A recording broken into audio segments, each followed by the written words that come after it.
The dim glow of chandeliers illuminated the grand ballroom of San Francisco's most exclusive hotel, where the tech world's brightest minds had gathered. Clinking glasses, murmured laughter, and hollow compliments echoed off the marble walls. It was the kind of event Nathaniel Nate Reynolds had attended countless times, yet tonight it felt particularly empty. Nate leaned against the bar, nursing an untouched glass of bourbon. His tailored suit and sharp features exuded confidence, but his mind wandered far from the monotony of tech jargon and backhanded praises. For years, these gatherings had been a testament to his success, a reminder of how far he had come. Yet, standing there, watching the room buzz with superficiality, he felt nothing. His gaze drifted toward a modest painting hanging near the entrance. It was different from the curated perfection of the other pieces in the gallery, a raw, emotive sketch of a cityscape. The strokes were erratic, yet deliberate, capturing both chaos and beauty. A small plaque beneath it read, "Artist, Anonymous." "Noticed that one, huh?" a curator remarked as Nate approached. "It's by a homeless artist from Union Square. Sold for a surprising amount last week." "Homeless?" Nate repeated, more intrigued than surprised. "Yes. Someone found her sketches and insisted we display one. A shame, really. Such talent wasted." The words stuck with Nate as the night dragged on. The following evening, after a draining board meeting, Nate found himself restless. The relentless cycle of negotiations, deadlines, and decisions felt particularly suffocating. Without a clear destination, he wandered through Union Square, his steps slowing, as he noticed a lone figure sitting on a park bench. She couldn't have been older than her late 20s, her auburn hair tangled around her face. A worn blanket covered her shoulders, and her hands clutched a weathered sketchbook. The bustling noise of the city seemed to fade as Nate observed her. Her stillness was unnerving, in contrast to the chaos surrounding her. It was as if she existed in a different realm, unbothered, yet undeniably vulnerable. Compelled by an unfamiliar sense of curiosity, Nate approached her cautiously. "Do you need anything?" he asked, extending a $20 bill. Her gaze lifted, sharp and weary, meeting his. "Keep it," she said curtly, her voice low but firm. "I'm not your charity project." Taken aback, Nate hesitated, unsure whether to press or walk away. "I didn't mean—" "Good night," she interrupted, returning her attention to her sketchbook. The brief exchange left him uncharacteristically unsettled. As Nate walked away, the image of her hollow eyes and defiant demeanor lingered in his mind.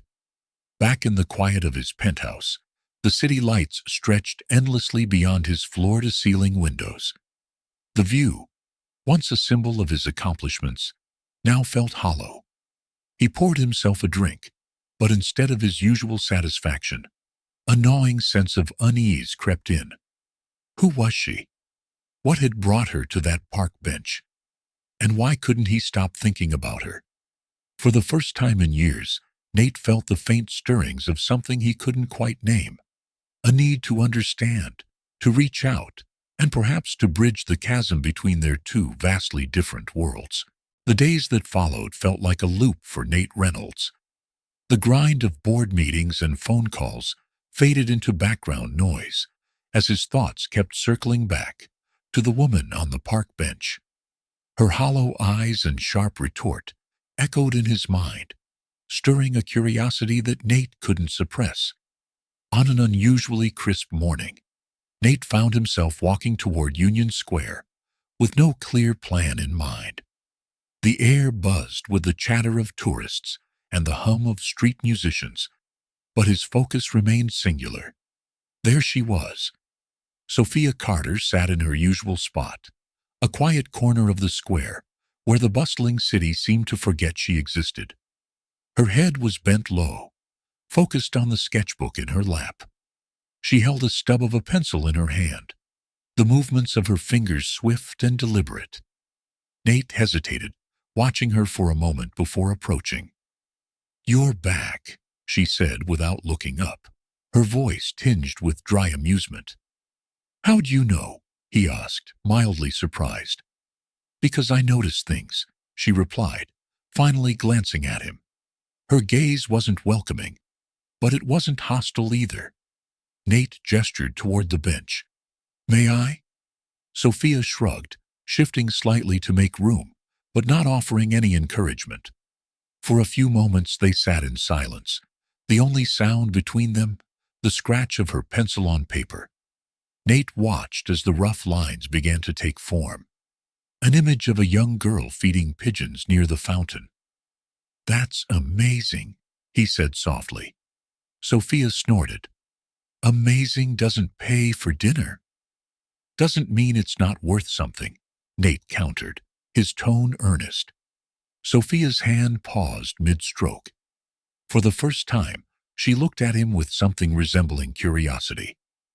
"You don't have to keep coming back, you know.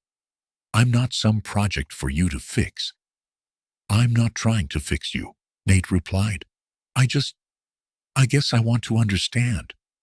"Understand what?" "How someone like you ends up here," he said, regretting the words the moment they left his mouth. Sophia's expression hardened. "Someone like me? You mean a failure? A charity case?" Nate shook his head quickly. "No, I didn't mean it like that." Sophia's lips pressed into a thin line. "Good night, Mr. Reynolds." She closed her sketchbook and stood, the conversation clearly over. That evening, Nate returned to his penthouse feeling more frustrated than ever. He poured himself a drink and paced the room, replaying their conversation. Why did it bother him so much that she shut him out? His phone buzzed, and he glanced at the screen. It was a message from his therapist doctor, Elaine Harper, reminding him of their upcoming session.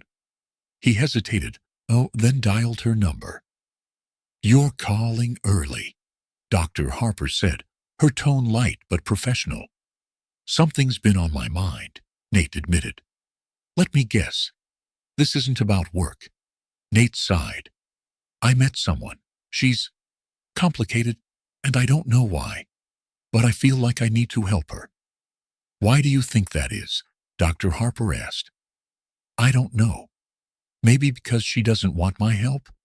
Or maybe because I see something in her that feels unfinished." "Helping others is noble, Nate, but make sure you're not doing it to distract from your own struggles." Her words lingered long after the call ended. The next day, Nate found himself at the park again, carrying a bag of fresh pencils and a small sketch pad. He spotted Sophia in her usual spot, but this time her head was lowered, her shoulders slumped in a way that looked almost defeated. "Morning," he said, approaching cautiously. Sophia glanced up, her expression guarded. "I brought something for you," Nate said, holding out the bag. She eyed it suspiciously. "What is it?" "Art supplies. Nothing fancy, just I thought you could use them." Sophia hesitated, her hand hovering over the bag, before she snatched it quickly. "Thanks," she muttered, not meeting his eyes. Nate sat beside her again, this time in silence. Slowly, Sophia pulled out one of the pencils and began sketching. The movements of her hand were almost hypnotic, and Nate couldn't help but admire the ease with which she brought her vision to life. "You're really talented," he said after a while. Sophia let out a humorless laugh. "Talent doesn't mean much when you're invisible." "You're not invisible," Nate said firmly. Sophia paused, her hand hovering over the paper. She didn't respond, but something in her expression softened just slightly. Days turned into weeks, and a strange routine began to form. Nate would visit Sophia in the park, bringing small offerings, a sandwich, a scarf, or even a thermos of coffee. Though she resisted at first, she slowly began to accept his presence, her sarcasm softening into something that almost resembled trust. One evening, as the sun dipped low over the city, Nate found Sophia huddled under a nearby awning, sheltering from an unexpected rainstorm. "You again," she said, her voice carrying a faint trace of amusement. "Couldn't let you face this storm alone," Nate replied, holding out an umbrella. Sophia hesitated before stepping under its cover. For the first time they stood close, the rain falling in sheets around them. "You don't give up, do you?" she asked, her tone more curious than accusatory. "Not when something feels important," Nate said simply. Sophia's gaze lingered on him, her walls lowering just enough for him to catch a glimpse of the pain she worked so hard to hide. "You're strange, you know that?" she said, a faint smile tugging at her lips. "Maybe," Nate admitted, "but I think we could both use a little strange in our lives." Back in his penthouse that night, Nate stared out at the glittering city lights, his thoughts consumed by Sophia. He didn't fully understand why she had such a hold on him. But one thing was clear. He wasn't ready to walk away. The autumn air carried a bite as the days turned shorter. But Nate's visits to Union Square remained steadfast. His daily walks, once routine and purposeless, now held meaning. Each trip brought him closer to unraveling the mystery that was Sophia Carter. Yet no matter how many conversations they shared, Nate felt like he was walking a tightrope, unsure of how much to say or ask. One morning, Nate arrived at the park with a small box tucked under his arm. Sophia was in her usual spot, sketching a young couple seated nearby. Her pencil strokes were precise, her focus unwavering. "Good morning," Nate greeted, his tone light. Sophia glanced up briefly, her expression unreadable. "You're back. Again." "I brought something for you," he said, offering the box. Sophia eyed it suspiciously. "If it's cash, I'm not interested." "It's not cash," Nate assured her. "Just open it." Reluctantly, Sophia set down her sketchbook and opened the box. Inside was a set of professional-grade art supplies, pencils, charcoal sticks, and a small watercolor palette. Her fingers brushed the items with a mixture of curiosity and hesitation. "Why?" she asked, her voice barely above a whisper. "You're talented," Nate said simply. "You deserve to have the tools to show it." Sophia closed the box abruptly, her walls snapping back up. "I didn't ask for this." "I know," Nate replied, his tone gentle. "But that doesn't mean you don't deserve it." For a moment, silence hung between them, heavy and unspoken. Finally, Sophia let out a breath and placed the box beside her. "Thanks," she muttered, her gaze fixed on the ground. Over the next week, Nate noticed a change in Sophia. She still guarded her thoughts and feelings, but her demeanor softened ever so slightly. She began using the supplies he had given her, creating sketches that seemed to leap off the page with emotion and depth. One afternoon, Nate arrived to find Sophia engrossed in a drawing of the park's fountain, the water captured in delicate, fluid lines. "That's incredible," he said, genuinely awed. Sophia shrugged. "It's just a sketch." "Do you ever think about selling them?" Nate asked. Sophia's expression darkened. "What's the point? People don't buy art from someone like me. They buy it from galleries with shiny floors and champagne receptions." "Maybe that's something we can change," Nate said, the idea sparking in his mind before he could stop himself. Sophia narrowed her eyes. "Don't. I don't need you swooping in to fix my life." "I'm not trying to fix anything," Nate replied, his voice steady. "I just want to help." Sophia looked at him for a long moment before returning to her sketch. "You're stubborn," she muttered. "So, I've been told," Nate said with a small smile. As days turned into weeks, Nate began to learn more about Sophia's life, though only in fragments. She spoke sparingly about her past, but the details painted a picture of someone who had endured more than anyone should. One evening, as the park emptied and the city lights flickered on, Sophia revealed a sliver of her story. "My dad owned a small business," she said, her voice distant. "Furniture.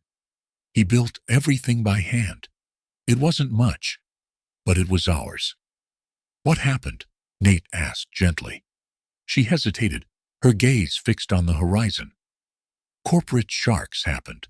They accused him of tax fraud, froze his accounts, and took everything. He didn't even fight it, just gave up." Nate could hear the pain in her voice, raw and unfiltered. "And you?" Sophia laughed bitterly. "I tried to hold it together, but I couldn't. I lost the house, my job, everything. It's funny how quickly people disappear when you're not useful to them anymore." Nate felt a pang of guilt, though he wasn't sure why.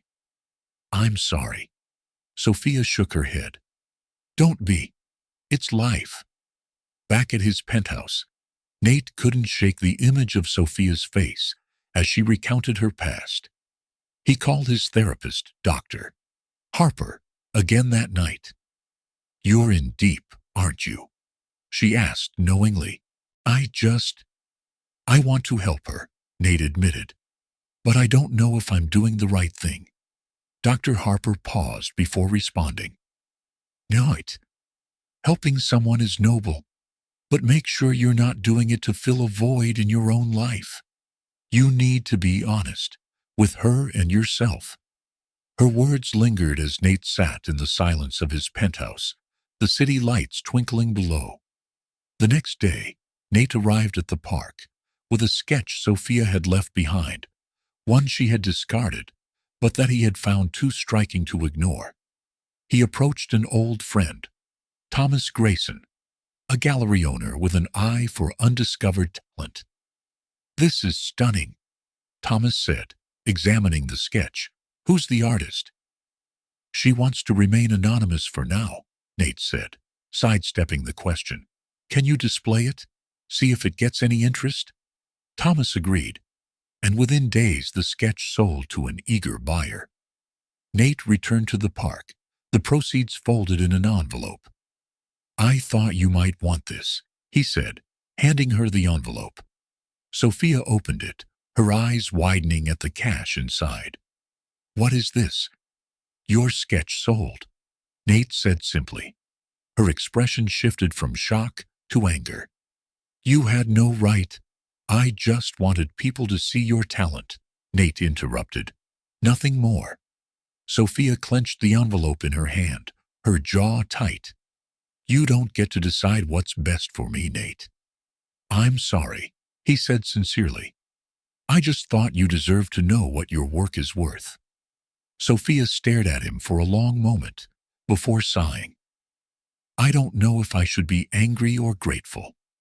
"Maybe both," Nate offered, a faint smile tugging at his lips. Sophia shook her head, but a small, reluctant smile broke through her frustration. "You're impossible."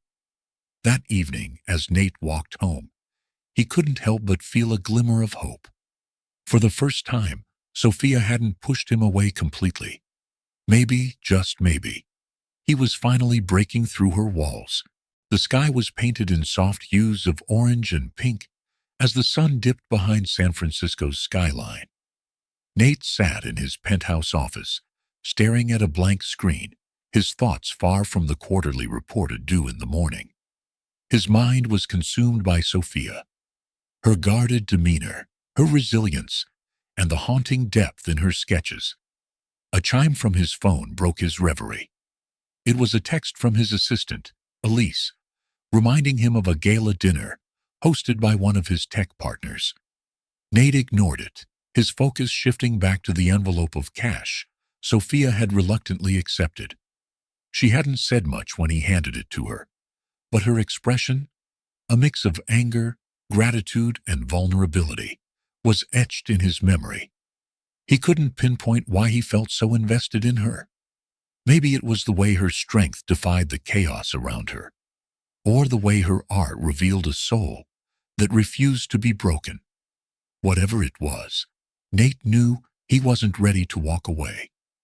The next morning, Nate arrived at Union Square earlier than usual, carrying a cup of coffee and a pastry from a nearby cafe. Sophia was already there, seated on her usual bench, her sketchbook resting on her lap. "You're early," she remarked without looking up, her pencil gliding across the page. "So are you," Nate replied, setting the coffee and pastry beside her. She glanced at the offering, her brows furrowing. "You don't have to keep doing this." "I know," he said, taking a seat next to her. "But I want to." Sophia hesitated before reaching for the coffee, taking a cautious sip. "Thanks," she muttered. "What are you working on today?" Nate asked, nodding toward her sketchbook. Sophia flipped the page closed, her expression guarded. "Just something. Can I see?" She hesitated again before opening the sketchbook to reveal a half-finished drawing of the park fountain. The lines were intricate, capturing not just the structure, but the energy of the bustling square around it. "This is incredible," Nate said, genuinely impressed. Sophia shrugged. "It's just a sketch." "It's more than that," Nate insisted. "You have a gift." Sophia didn't respond, but the faintest hint of a smile tugged at the corners of her lips. Later that day, Nate returned to his office, where Elise greeted him with a stack of documents. "You missed the gala last night," she said pointedly. "Something came up," Nate replied absently, scanning the files. Elise raised an eyebrow. "You've been distracted a lot lately. Is everything okay?" Nate paused, debating whether to confide in her. "Do you ever feel like you're meant to do something more?" Elise blinked, caught off guard by the question. "More than running a multi-billion-dollar company?" "Yeah," Nate said, setting the papers down. "Something that actually matters." Elise studied him for a moment before nodding. "Sometimes." "Why? Are you thinking about making a change?" "Maybe," he admitted. "I'm not sure yet." A week later, Nate noticed Sophia packing up earlier than usual. She seemed tense, her movements hurried. "Everything okay?" he asked, approaching her bench. "Just need to leave," she muttered, avoiding his gaze. Before he could press further, a group of teenagers approached, their laughter loud and mocking. "Hey, isn't that the crazy sketch lady?" One of them jeered, pointing at Sophia. "Let's see what she's drawing," another said, grabbing at her sketchbook. "Leave her alone," Nate said firmly, stepping between them. "And who are you?" one of the teens sneered. "Someone who won't stand by while you harass her," Nate replied, his tone unyielding. The teenagers hesitated before backing off, muttering under their breath as they walked away. Sophia clutched her sketchbook tightly, her hands trembling. "You didn't have to do that," she said quietly. "Yes, I did," Nate replied, his voice softening. "Are you okay?" She nodded, though her expression was distant. "I'm used to it." "You shouldn't have to be," Nate said. For the first time, Sophia looked at him directly, her eyes filled with a mix of gratitude and pain. "Thanks," she whispered. The encounter left Nate unsettled. That evening, he sat in his penthouse, replaying the incident in his mind. He couldn't shake the anger he felt, not just at the teenagers, but at a society that allowed someone like Sophia to be treated as invisible. Determined to do more, Nate made a decision. The next day, he approached Sophia with a proposition. "I have a guest house on my property," he began hesitantly. "It's private, safe. You could stay there while you figure things out." Sophia stared at him, her expression unreadable. "Why would you do that?" "Because you deserve better than this," Nate said earnestly. "And because I want to help." Sophia's gaze hardened. I don't need your pity. It's not pity, Nate said firmly. It's a practical solution. No strings attached. She shook her head. I can't. It's too much. Just think about it, Nate said, handing her a card with his address. The offer stands. A few nights later, Sophia found herself in the midst of a violent altercation at the park. Two men were fighting over a small sum of money, their shouts echoing through the square. Sophia clutched her belongings tightly, retreating to a corner as the chaos unfolded. As the fight escalated, she realized how precarious her situation truly was. Nate's words echoed in her mind. You deserve better than this. The next morning she arrived at the address on the card. The guest house was modest but comfortable, nestled behind Nate's sprawling estate. Are you sure about this? She asked, as Nate showed her around. Absolutely, he said, his tone leaving no room for doubt. Sophia nodded, her defenses wavering. Okay, but just for a little while. That's all I'm asking, Nate said, with a reassuring smile. Adjusting to life in the guest house was harder than Sophia expected. The warmth of a real bed, the privacy of her own space, it all felt foreign, almost overwhelming. Nate checked in on her daily, bringing meals and supplies without intruding on her space. Despite her initial resistance, she found herself appreciating his kindness. But the whispers began soon enough. Nate's staff exchanged knowing looks, and his business partner, Rebecca Hastings, didn't bother hiding her disapproval. She's taking advantage of you, Rebecca said during a lunch meeting. You don't even know her, Nate retorted. And neither do you, Rebecca shot back. This could ruin you, Nate. Your reputation, your company, everything. If my reputation can't handle a little humanity, Nate said evenly, then it's not worth much to begin with. Rebecca shook her head, exasperated. You're making a mistake. Maybe, Nate admitted, but it's mine to make. Back at the guest house, Sophia was slowly letting her guard down. She began sketching again, filling page after page with scenes from her past and present. One evening, as she worked on a particularly detailed piece, Nate stopped by. Can I see? He asked. Sophia hesitated before handing him the sketchbook. Nate studied the drawing, a depiction of her father's old workshop, filled with intricate details and a sense of longing. This is amazing, he said. Sophia shrugged, though a flicker of pride crossed her face. You're really something, Sophia, Nate said softly. For the first time, she didn't brush off the compliment. Instead, she met his gaze and said, the autumn breeze was brisk, as Sophia stood by the window of the guest house, watching the orange leaves scatter across Nate's manicured lawn. Though she was surrounded by comfort and safety, unease clung to her like a shadow.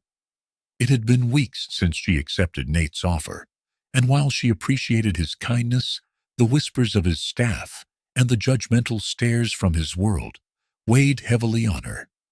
At his office, Nate faced his own challenges. Rebecca Hastings, his business partner and longtime friend, was relentless in her disapproval. They were in the middle of a meeting with potential investors when Rebecca brought up the topic in a thinly veiled critique. Investors need to trust the stability of a company, she said, her voice pointed. Any sign of distractions could make them hesitant. Nate didn't miss her meaning.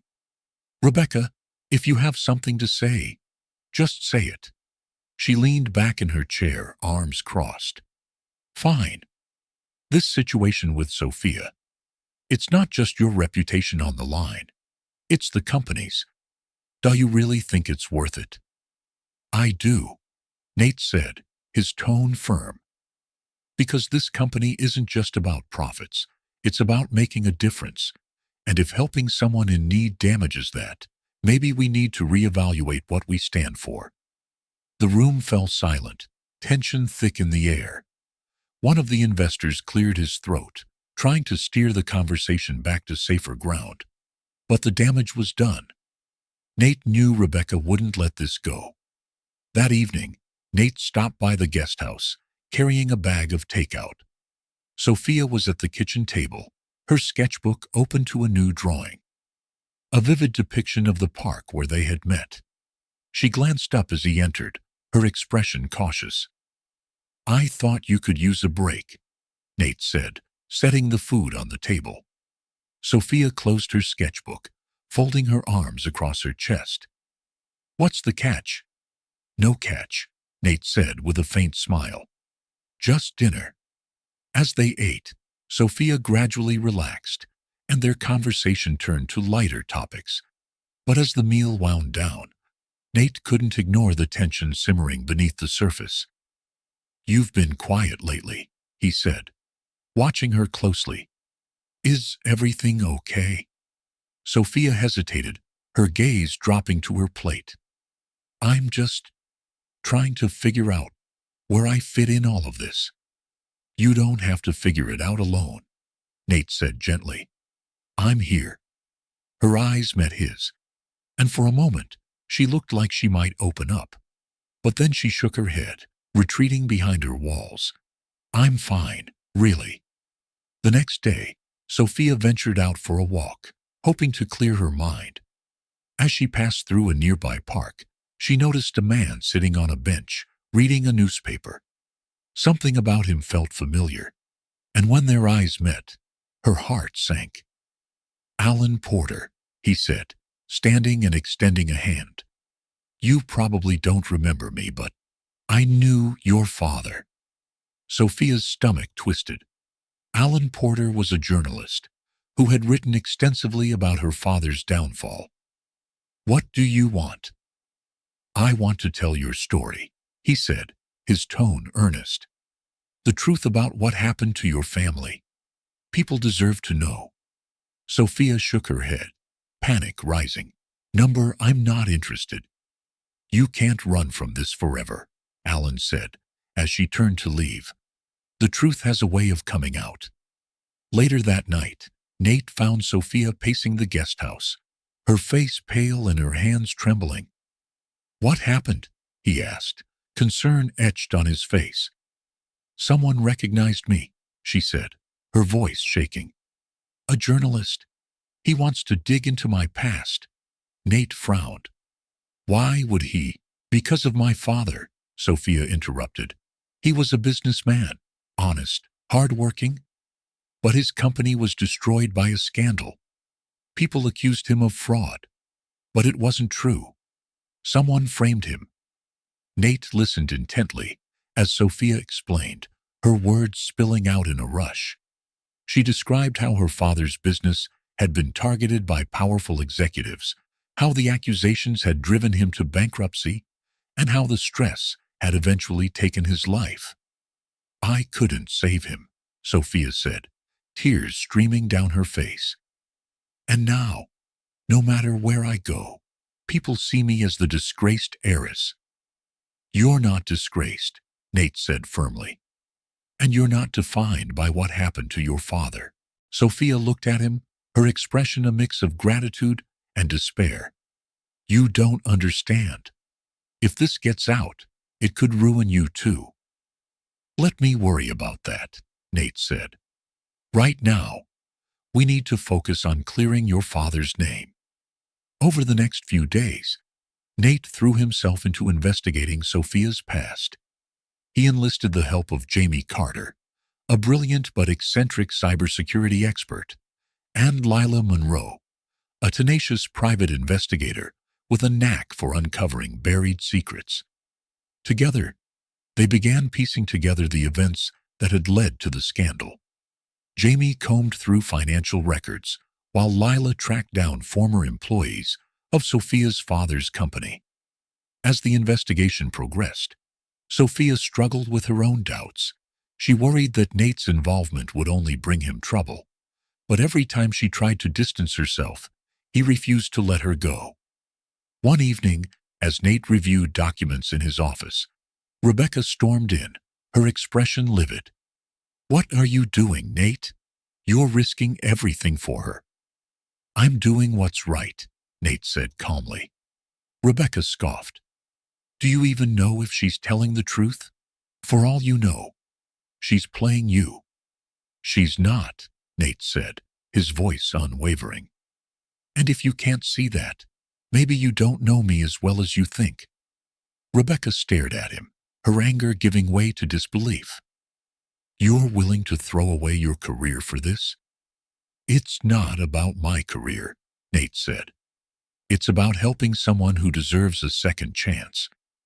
Back at the guest house, Sophia was working on a new sketch when Nate arrived. He sat across from her, holding a folder filled with the latest findings from their investigation. We found something, he said, sliding the folder across the table. A lead on who might have framed your father. Sophia hesitated before opening the folder. Inside were documents linking her father's former business partner to a series of suspicious transactions. This is just the beginning, Nate said. We're going to get to the bottom of this. Sophia looked at him, her eyes filled with a mix of hope and fear. Why are you doing this for me? Because you deserve the truth, Nate said. And because I believe in you. For the first time in years, Sophia allowed herself to believe that redemption was possible. The moon hung low over San Francisco's skyline, casting long shadows across Nate's estate. Inside the guest house, Sophia sat at the small wooden desk Nate had provided, a sheet of blank paper before her. Her mind swirled with thoughts of her father, of the scandal that had destroyed her family, and of Nate's unwavering determination to uncover the truth. She picked up a pencil, her hand trembling slightly, and began to sketch a portrait of her father as she remembered him, his eyes full of kindness, but lined with the weight of responsibility. Across the estate, Nate was in his study, his laptop open to an encrypted file Jamie Carter had sent moments earlier. The subject line read, Crucial Lead.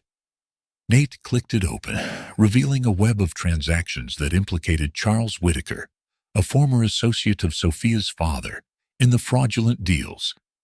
Whitaker had quietly reaped millions from the collapse of Carter Enterprises, and his name appeared again and again in financial documents connected to shadowy offshore accounts. Got you, Nate muttered under his breath. He picked up his phone and dialed Lila Monroe, who answered on the second ring. Got a name for you, Nate said without preamble. Charles Whitaker. Already on it, Lila replied. He's been keeping a low profile, but I'll find him. If he's involved, he'll slip up. Good. Keep me posted, Nate said, hanging up. The next morning, Sophia joined Nate in his study, her eyes puffy from a restless night. Nate slid the laptop toward her, the screen displaying a detailed summary of Whitaker's involvement. This is the man who ruined my father, Sophia asked, her voice barely above a whisper. One of them, Nate replied. We're still piecing everything together, but it's a start.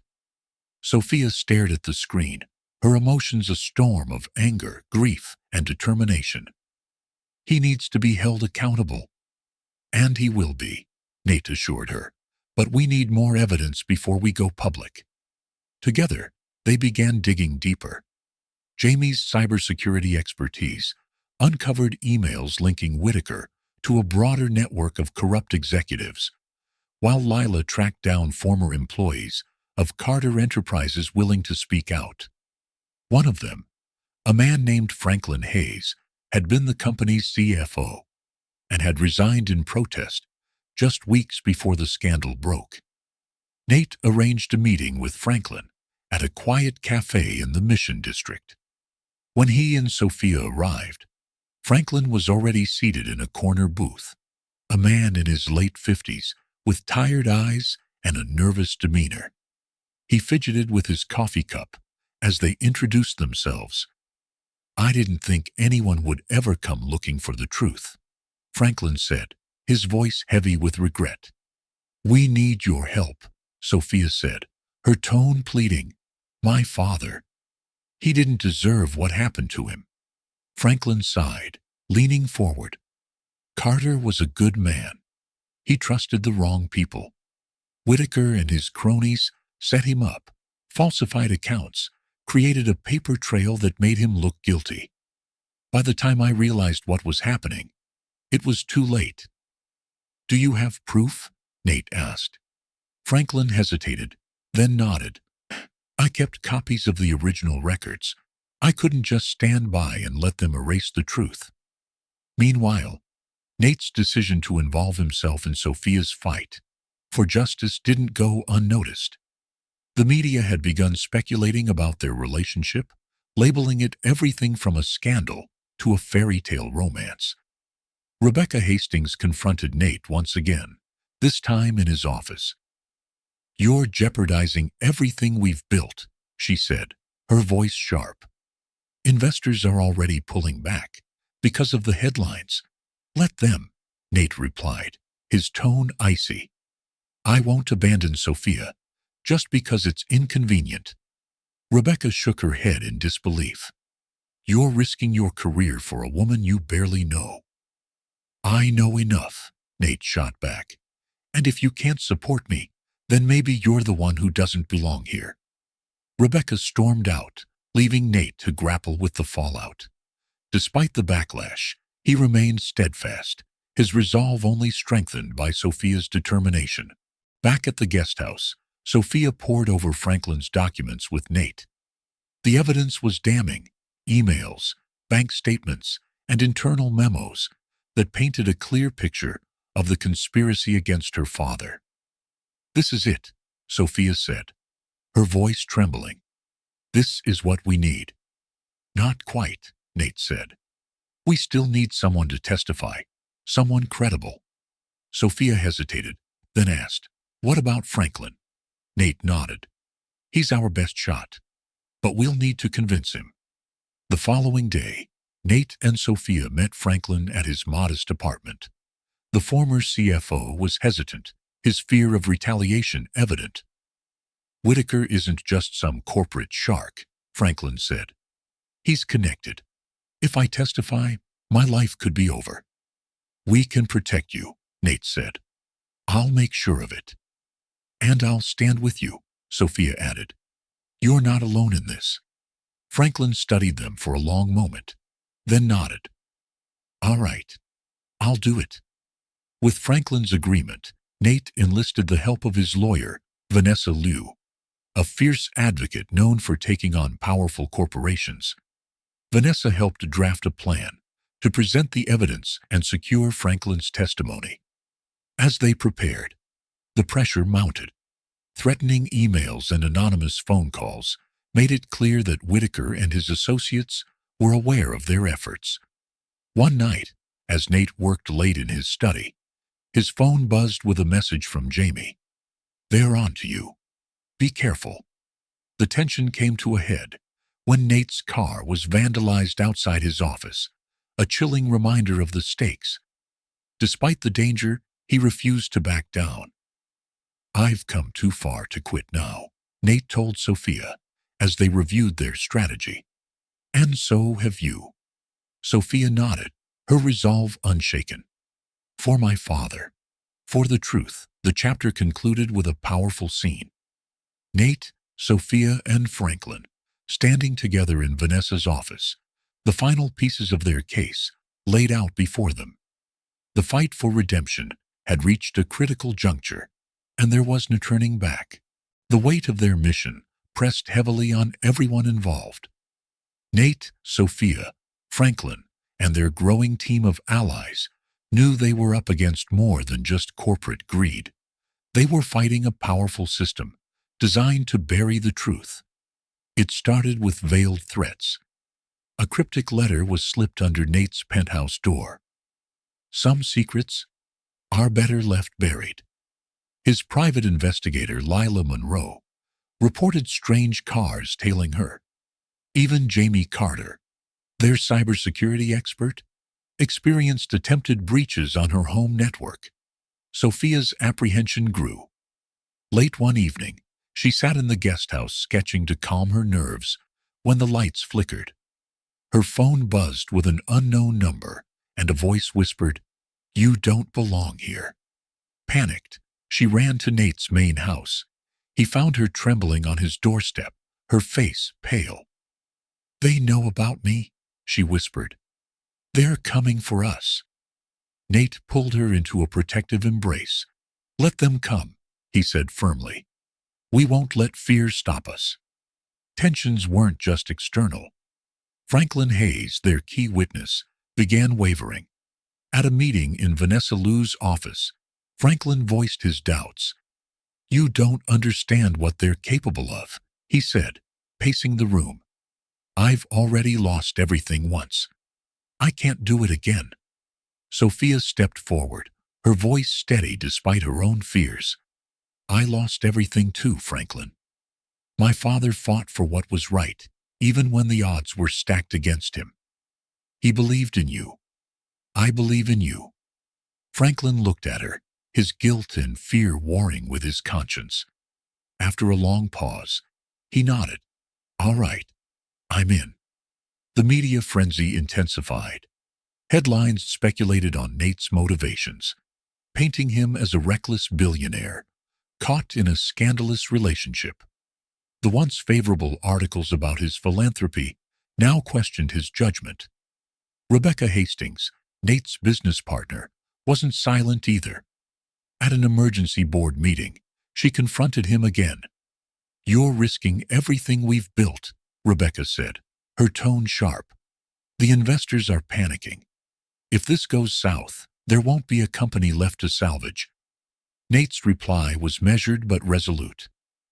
"If standing by someone I care about destroys everything, then maybe it wasn't worth much to begin with."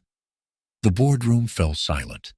Even Rebecca, for all her ambition, couldn't argue against his conviction. One evening, as Nate drove home after a late meeting, a black SUV swerved into his lane, forcing him off the road. His car skidded to a stop against the guardrail, airbags deploying. Dazed but unharmed, he climbed out to find the SUV speeding away. Back at the estate, Sophia was horrified when she saw him limping inside with a bruised arm. "They tried to kill you," she said, her voice shaking. Nate placed a reassuring hand on her shoulder. "They're trying to scare us. It's not going to work." But privately he contacted Vanessa and instructed her to expedite their plans. "We need to bring this into the light before someone gets seriously hurt," he said. Amid the chaos, Sophia found unexpected strength. She began visiting the community center Nate supported, teaching art classes to children. It was a small act, but it reminded her of the life she wanted to rebuild, a life where she could make a difference. One afternoon, a young girl named Lily handed Sophia a drawing of a tree, its branches reaching skyward. "This is you," Lily said shyly. "You're strong, like this tree." Sophia blinked back tears. "Thank you, Lily. That means a lot." Nate noticed the change in Sophia. "You're incredible, you know that?" he said one evening, as they sat together on the balcony. "Despite everything, you're still finding ways to inspire others." "I'm just trying to hold on," Sophia replied. "But I think I'm starting to believe in myself again." The closer they got to the truth, the more desperate their enemies became. Jamie uncovered emails suggesting Whitaker had hired private operatives to monitor them. Lila reported a break-in at her office, though nothing appeared to be stolen. Vanessa took the precaution of filing protective orders for everyone involved. "We're playing with fire," she warned, "but we're ready for it." One night, Nate received a video message on his phone. The footage showed Franklin walking to his car, unaware of a shadowy figure following him. Sophia watched the video with wide eyes. "They're targeting him." Nate immediately called Franklin, urging him to stay somewhere safe, but Franklin's voice was resigned. "There's no safe place when they want you silenced." he said. Despite the danger, Nate and Sophia pressed forward. They arranged a press conference to reveal their findings and publicly accuse Whitaker and his network of corruption. On the day of the event, security was tight. Vanessa stood at the podium first, presenting the evidence in a clear, authoritative manner. She introduced Franklin, who nervously approached the microphone. "My name is Franklin Hayes," he began. "I worked for Carter Enterprises, and I witnessed firsthand how a good man's life was destroyed by greed." As Franklin detailed the conspiracy, the room buzzed with reporters typing furiously. Sophia watched from the sidelines, her heart pounding. This was the moment her father's name would be cleared. When it was her turn to speak, Sophia's voice trembled, but didn't falter. "My father taught me to stand up for what's right, even when it's hard. Today I'm here to honor his legacy and ensure the truth is finally known." Nate closed the press conference with a powerful statement. "This isn't just about one family or one company. It's about holding those in power accountable and proving that justice is worth fighting for." The press conference sent shockwaves through the corporate world. Whitaker issued a statement denying the allegations, but public opinion quickly turned against him. Investigations into his financial dealings were launched, and former associates began distancing themselves. Back at the estate, Sophia and Nate shared a quiet moment of triumph. "We did it," Sophia said, a faint smile on her lips. Nate took her hand. "You did it. Your father would be proud." Sophia looked out at the city lights, a sense of peace washing over her for the first time in years. "I think he would." The aftermath of the press conference was anything but quiet. Public opinion was shifting, but Nate and Sophia knew they were far from victory. Their enemies wouldn't retreat without a fight, and the stakes had never been higher. The press conference sparked a wave of support from activists, journalists, and even former employees of Whitaker's conglomerate. People began coming forward with stories of corruption and exploitation, each one adding fuel to the fire. Vanessa Liu's office became a hub of activity. Her team worked tirelessly to sort through the flood of emails and documents submitted by whistleblowers. Among them was an anonymous tip that suggested a hidden cache of financial records, implicating high-level executives. Sophia joined the efforts, sorting through files late into the night.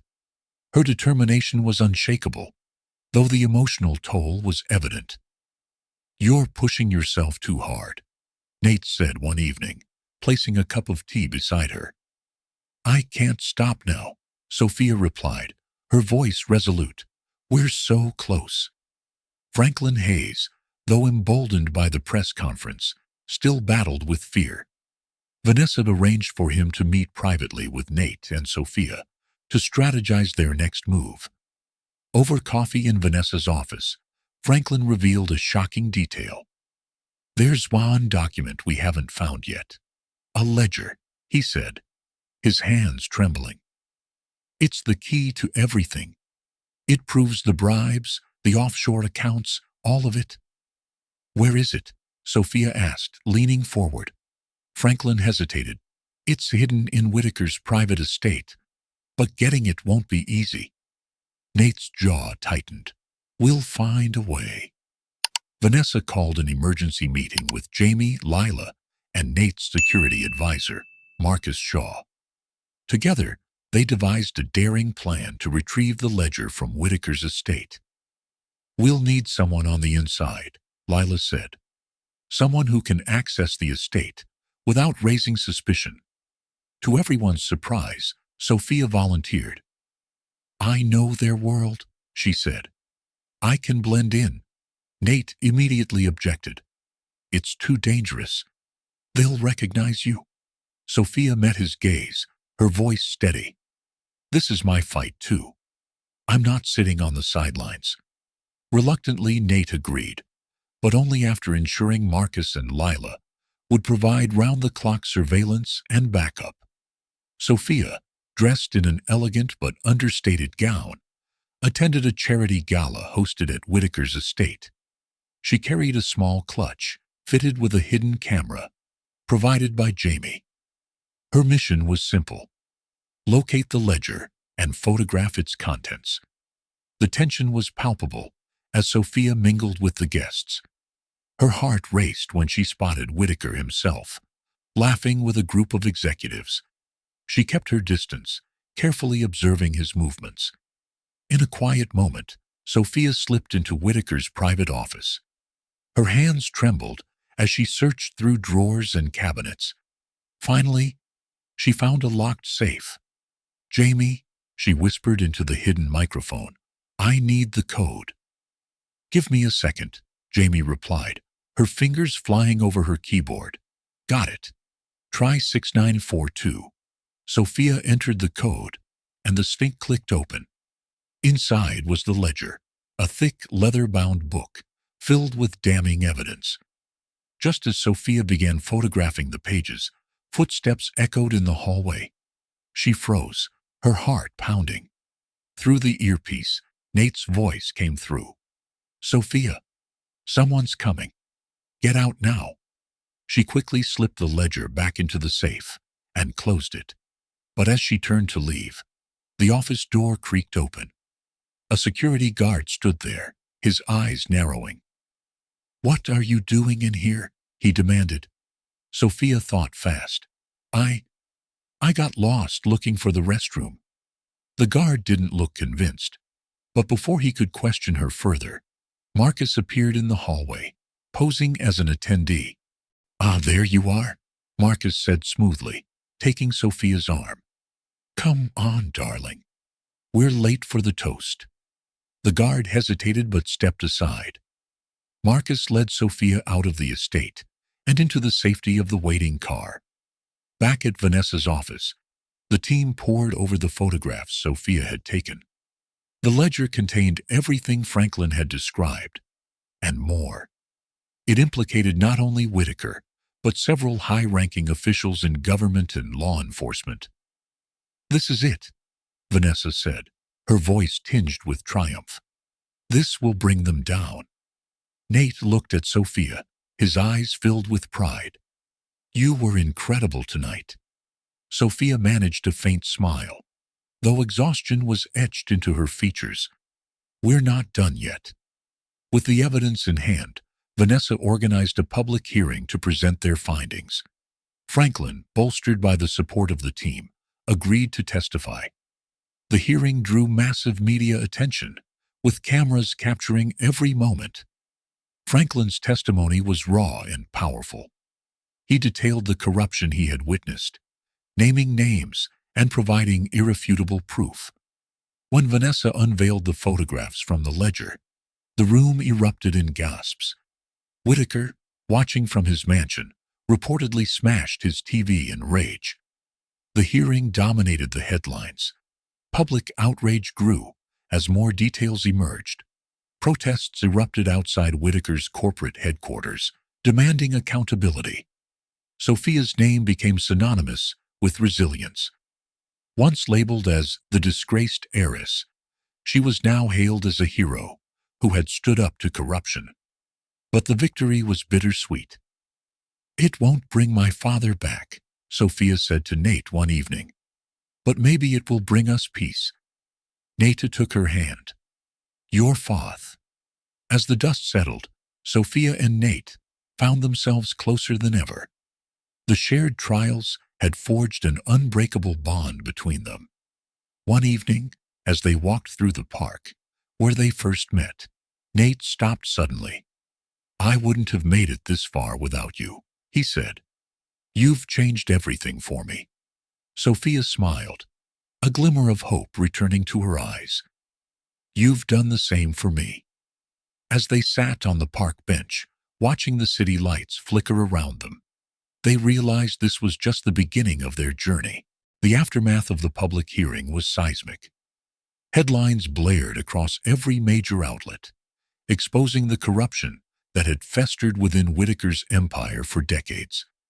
The once untouchable conglomerate was now under relentless scrutiny, and Sophia found herself at the center of a storm she never anticipated. Sophia awoke to a barrage of notifications. Messages from strangers filled her inbox, some expressing gratitude, others offering support, and a few sharing their own stories of resilience against systemic corruption. Nate walked into the room, holding 2 mugs of coffee. "You've gone viral," he said, with a soft smile, placing one mug on the nightstand. Sophia scrolled through the articles and social media posts. "Justice for Sophia" trended globally. Photos from the hearing, including one of her standing resolutely beside Franklin Hayes, were everywhere. "It doesn't feel real," she murmured. "It's real," Nate replied, sitting beside her. "And it's because of you." As public sentiment shifted in Sophia's favor, former friends and colleagues who had distanced themselves during her fall from grace began reaching out. Some apologized, others offered vague gestures of reconciliation. One message stood out, a heartfelt email from Emily Vargas, her former best friend. Emily had been silent during Sophia's darkest days, and her words now carried the weight of guilt and remorse. "I should have stood by you," Emily wrote. "I let fear cloud my judgment. If you're willing, I'd love the chance to make things right." Sophia hesitated, unsure if she was ready to forgive. Nate noticed her pensive expression. "Do you want to meet her?" he asked gently. "I don't know," Sophia admitted. "Part of me wants to move on without looking back. But another part wonders if holding on to the past is what's keeping me stuck." Determined to channel her experiences into something meaningful, Sophia partnered with Vanessa and Franklin to create a nonprofit organization aimed at exposing corruption and supporting whistleblowers. They named it the Integrity Initiative, a nod to her father's unwavering ethics. Sophia threw herself into the project, drawing on her artistic background to design compelling campaigns. Nate used his connections to secure funding and visibility for the organization. One afternoon, as they worked in the makeshift office at Vanessa's firm, Franklin approached Sophia. "Thank you," he said quietly. "For what?" she asked, looking up from her sketches. "For giving me the courage to speak up," Franklin replied. "I don't think I could have done it without you." Sophia's eyes softened. "We did it together." Despite her newfound purpose, Sophia couldn't escape the lingering shadows of her past. Her family's estate, which had been abandoned after her father's downfall, was put up for auction. Nate encouraged her to visit before it was too late. Standing before the dilapidated house, Sophia felt a mix of pain and nostalgia. The once vibrant garden was overrun with weeds, and the windows were boarded up. As she walked through the empty halls, memories flooded back. Her father's laughter, the smell of her mother's cooking, and the nights she spent sketching by the fireplace. Nate stayed close, but gave her space to process. "This place doesn't define you," he said softly. "It's all I have left of them," she whispered. "No," Nate corrected gently. "What you have left is their legacy, the values they instilled in you. And that's something no one can take away." Sophia found solace in connecting with underprivileged youth through art workshops. The sessions were held at a community center Nao had quietly funded, ensuring a safe and inspiring space for creativity. One young girl, Mia, caught Sophia's attention. Mia's talent for painting reminded Sophia of herself at that age. "Why don't you paint more?" Sophia asked one day, noticing Mia's hesitation. "We can't afford supplies," Mia replied simply. Sophia's heart ached. She decided to use some of the funds from the nonprofit to supply art kits to the kids. She also organized an exhibit showcasing their work, ensuring the proceeds went back to the community center.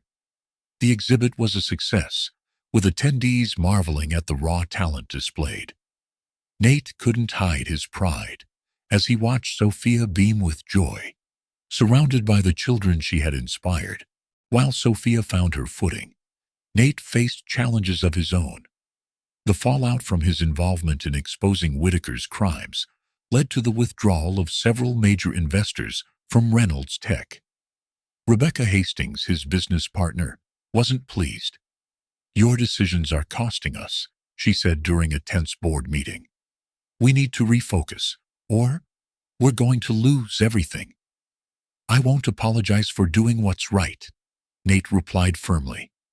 Later, as he confided in Sophia, his frustration was evident. "Sometimes it feels like no matter how much good we do, the world only sees the losses." Sophia took his hand. "You taught me that doing the right thing doesn't always come with immediate rewards, but it matters." Sophia eventually agreed to meet Emily at a quiet cafe. The conversation was awkward at first, both women unsure of how to bridge the years of silence. "I was scared," Emily admitted. "When everything happened, I didn't know how to stand by you without losing everything I had." "I lost everything," Sophia replied, her voice steady but emotional. "I needed you, and you weren't there." "I know," Emily said, tears in her eyes, "and I'll regret it for the rest of my life." After a long pause, Sophia reached across the table. "I'm not ready to forget, but I think I can forgive." As the dust settled, Nate and Sophia began envisioning a future together. One evening, Nate took Sophia back to the park, where they first met. Under the soft glow of streetlights, he knelt on one knee. "Sophia, you've changed my life in ways I never imagined. I can't promise everything will always be easy, but I can promise I'll stand by you no matter what. Will you marry me?" Sophia's eyes filled with tears as she nodded. "Yes." The Integrity Initiative gained traction, with more whistleblowers coming forward and systemic changes being implemented in several corporations. Sophia's art workshops expanded to multiple cities, inspiring countless young artists. At the nonprofit's first anniversary gala, Sophia gave a speech that left the room in awe. "This isn't just my victory. It's ours. It's proof that even when the odds are against us, we can fight back and win." The applause was deafening, and as Nate watched her, his love and admiration grew even deeper. Sophia's life had transformed into a whirlwind of activity, yet amidst the chaos, she found herself yearning for tranquility. One crisp autumn afternoon, she and Nate strolled through the park where they first met. The golden leaves crunched beneath their feet, and the cool breeze carried a hint of winter. Sophia paused by the familiar bench, her gaze lingering on the spot where she had sat countless times, lost in despair. "It feels like a lifetime ago," she murmured, her voice tinged with both nostalgia and disbelief.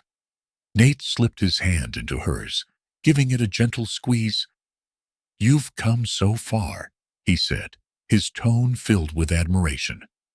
"And you've made this place mean something different for both of us." Sophia smiled, her eyes glistening with emotion. "I didn't do it alone." As they continued their walk, they came across Mia, the young girl Sophia had mentored in her art workshops. Mia was sitting on a blanket, sketching the park's autumn scenery. "Mia!" Sophia exclaimed, her face lighting up. Mia looked up and grinned. "Miss Carter, Mr. Reynolds." Sophia crouched beside Mia, admiring her drawing. "You're getting better every time," she said warmly. Mia beamed. "I'm trying. Thanks to you." Nate watched the interaction, his heart swelling with pride. He excused himself briefly, slipping away unnoticed. As twilight descended, Nate returned, carrying a small picnic basket. He led Sophia to a secluded area of the park, where fairy lights hung from the trees, casting a warm golden glow. A soft blanket was spread on the grass, and the faint notes of classical music drifted from a hidden speaker. Sophia's eyes widened in surprise. "What is this?" "I thought we deserved a moment to ourselves," Nate replied, his expression calm, but his heart pounding. They sat down, and Nate poured them each a glass of sparkling cider. As they sipped, they reminisced about their journey, how they met, the challenges they faced, and the victories they celebrated. "You've changed my life, Sophia," Nate said, his voice steady but brimming with emotion. "In ways I didn't know were possible."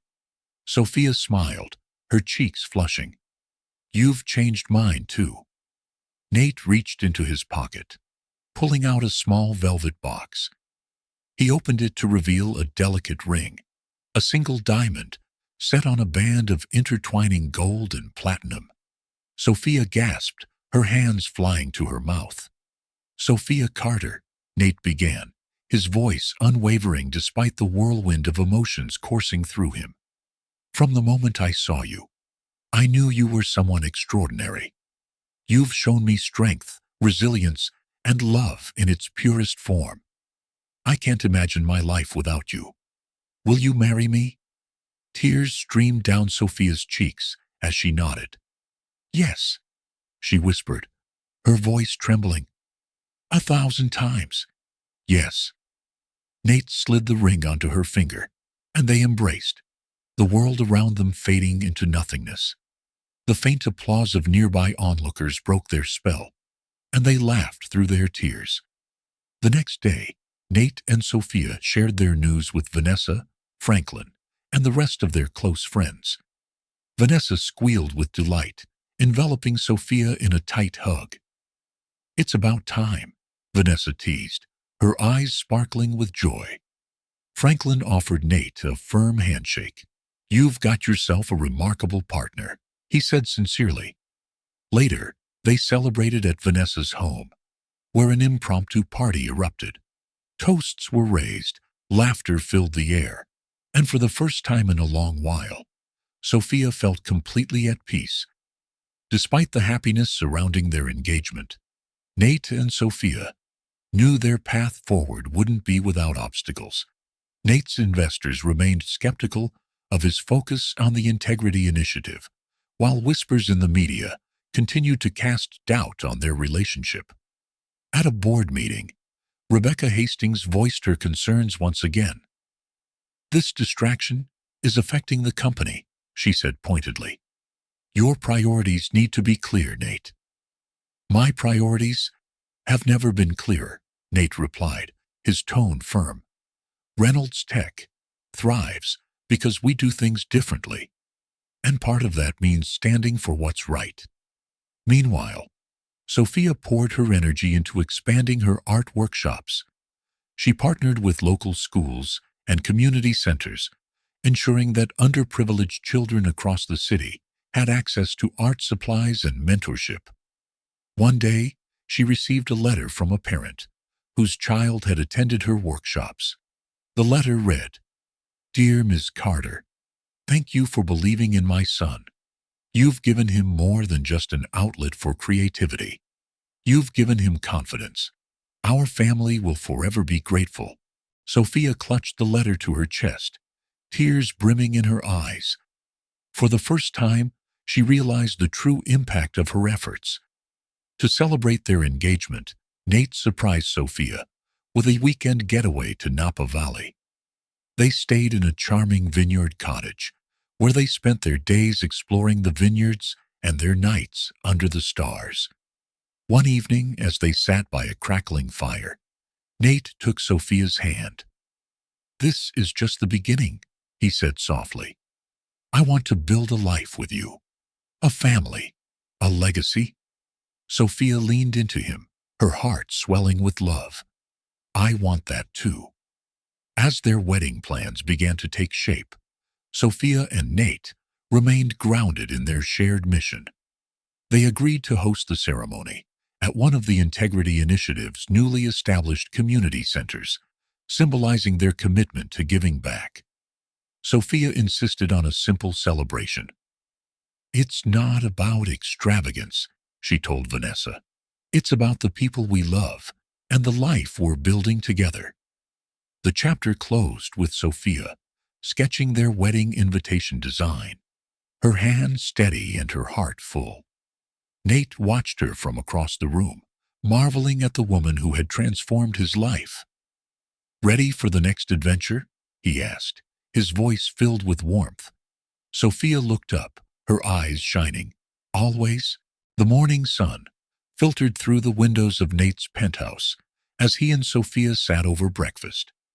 The engagement glow still surrounded them, but both knew that challenges loomed.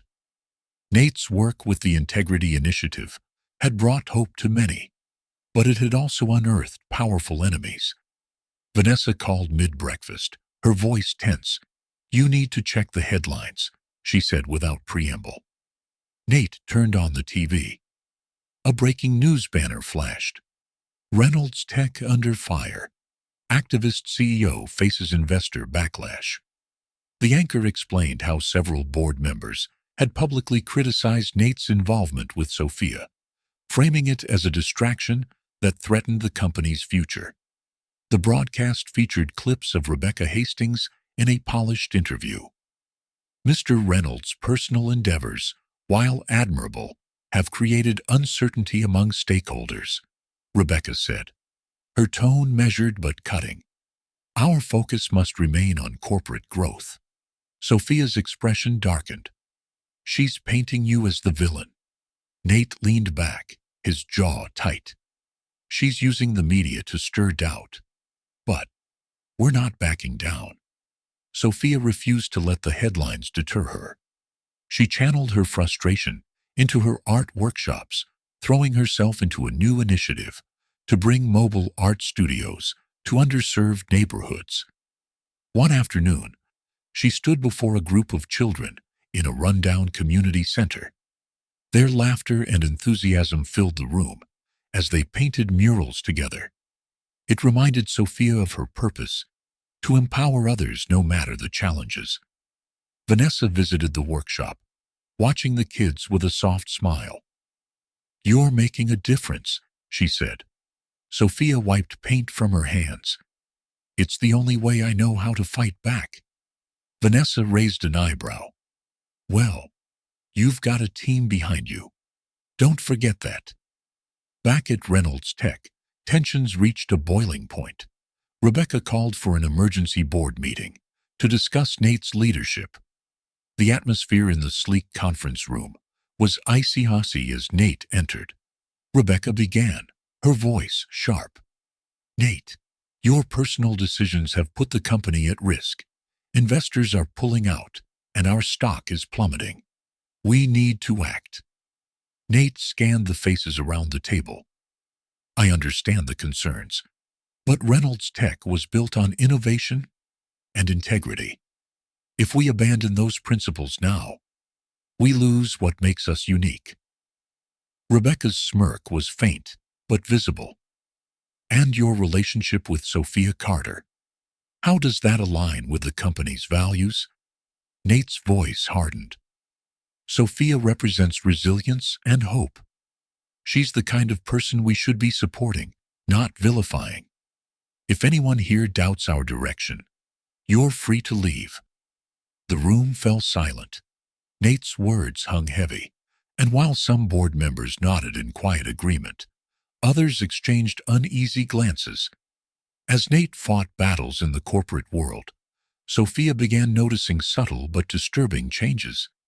She received anonymous notes criticizing her relationship with Nate and warning her to stay in her lane. One evening, she found her car keyed with the word "fraud" etched into the paint. Sophia shared the incidents with Nate, her voice shaky. "What if they're right?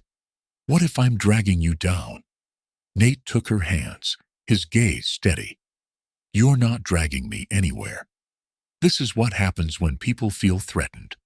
They lash out, but they won't win." That night, Nate hired additional security and enlisted Lila Monroe, the private investigator, to trace the threats. Lila's team uncovered connections to a shadowy network of individuals who had profited from the corruption Sophia's father had exposed. "They're scared," Lila explained during a meeting. "Your work is shining a light on their operations, and they're desperate to stop you." Amidst the chaos, Nate and Sophia found an unexpected ally in Franklin Hayes, the whistleblower from Sophia's father's case. He approached them with new evidence, a cache of documents proving the extent of the corruption. This could bring them all down," Franklin said, spreading the papers across Nate's office desk. "But it won't be easy. They'll fight tooth and nail to bury this." Sophia's hands trembled as she examined the evidence. "My father always said the truth would come out. He just didn't live to see it." Nate placed a reassuring hand on her shoulder. "We'll see it through. For him." Determined to take control of the narrative, Nate and Sophia organized a public event at one of the Integrity Initiative's community centers. The media was invited to tour the programs and witness their impact firsthand. Sophia stood before a mural painted by her students, her voice strong despite the camera's scrutiny. "This isn't about headlines or scandals. It's about giving people a chance to rebuild. That's what my father believed in, and it's what I'll fight for." The event received mixed coverage. While some outlets praised their efforts, others doubled down on the controversy, publishing inflammatory pieces questioning their motives. As they pushed forward, the threats escalated. One evening, a brick was thrown through the window of Nate's penthouse, shattering the glass. Security footage showed a masked figure fleeing the scene. Sophia sat on the couch, her knees drawn to her chest. "I didn't sign up for this," she admitted, her voice barely above a whisper. Nate knelt beside her. "Neither did I. But we're in it together." Despite the mounting pressure, Nate and Sophia refused to back down. At a gala celebrating the Integrity Initiative's achievements, Nate took the stage, his voice steady and commanding. "Courage doesn't mean the absence of fear," he said. "It means standing up for what's right, even when the odds are against you. Sophia and I won't be intimidated. We'll continue to fight for a world where integrity matters." Sophia watched from the audience, her heart swelling with pride. The applause was thunderous, and for the first time in weeks, she felt a glimmer of hope. As the gala wound down, Nate's phone buzzed with a message from Lila. The text read, "We've found something big. Meet me at the office." Nate turned to Sophia, his expression serious. "Looks like the fight's far from over." Sophia nodded, her resolve firm. "Then let's finish it." The chapter closed with the two of them stepping into the night, ready to face whatever came next. The city lights cast long shadows as Nate and Sophia arrived at his office late that night. The usually bustling floors of Reynolds Tech were eerily quiet, save for the faint hum of fluorescent lights. Lila Monroe, the sharp-eyed private investigator, was already waiting in Nate's office, a thick folder clutched in her hands. "We've struck gold," Lila said, her voice low but tinged with urgency. She spread the contents of the folder across the sleek conference table. Bank statements, emails, and confidential contracts. Sophia leaned forward, her breath hitching. "What is all this?" "Proof," Lila replied. "Your father's downfall wasn't an accident. It was a calculated attack, orchestrated by a network of corporate elites. These documents connect the dots." Lila pointed to a highlighted name on one of the emails. Gregory Mason, a powerful executive who had once been an ally of Sophia's father, but turned against him when greed outweighed loyalty. Nate clenched his fists. "This is the ammunition we need to take them down."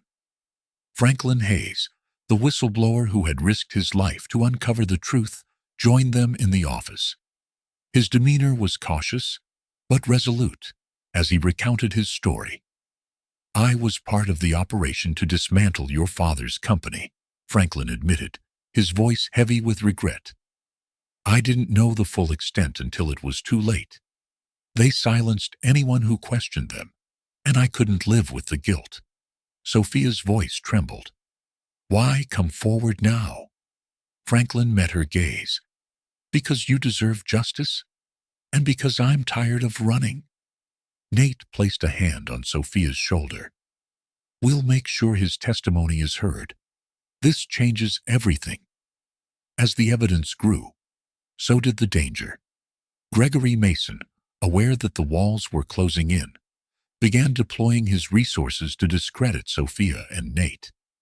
A smear campaign painted Sophia as a conniving opportunist, dredging up false narratives about her past. Sophia threw her phone down in frustration after reading a particularly vicious article. They'll do anything to destroy us. Nate knelt beside her. Let them. The truth will outweigh their lies. But the pressure took its toll. Anonymous threats flooded Nate's email, and a shadowy figure began trailing Sophia during her commutes. Security around both of them was tightened, but the unease was palpable.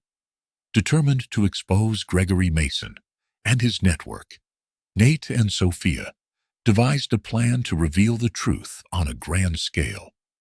Nate called a press conference for the Integrity Initiative, ensuring that major media outlets would attend. Meanwhile, Sophia prepared a personal speech, one that would not only share her father's story, but also reclaim her narrative. She spent late nights crafting every word, her determination hardening with each draft. Vanessa, ever the supportive friend, sat beside her one evening, reviewing the speech. You're going to knock them dead, she said with a reassuring smile. Sophia hesitated. What if they don't believe me? Vanessa's tone was firm. They will, because you're not just telling your story, you're telling the truth. The day of the press conference dawned with an electric tension in the air. The venue was packed with reporters, their cameras aimed at the podium, where Nate and Sophia stood side by side. Nate began, his voice commanding yet calm. The Integrity Initiative was built on the belief that justice matters more than profit. Today, we're here to prove it. He gestured to Sophia, who stepped forward. Her hands trembled slightly, but her voice was steady. My father was a man of integrity, she began. He built a business that prioritized people over power, but that made him a target.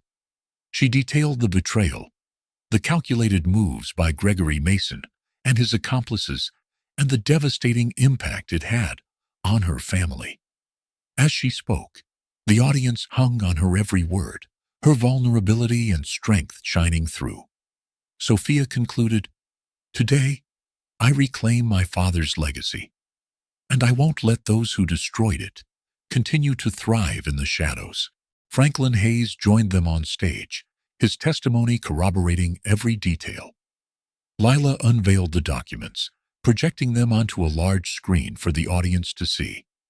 The evidence was irrefutable. The fallout was immediate. Headlines shifted dramatically. Corruption exposed. Sophia Carter's fight for justice. Public support surged, and social media users rallied behind Sophia, using hashtags like #JusticeForCarter and #IntegrityMatters. Gregory Mason, cornered, released a statement denying the allegations. But as more whistleblowers came forward, his lies unraveled. Within days, his assets were frozen, and federal investigations were launched into his dealings.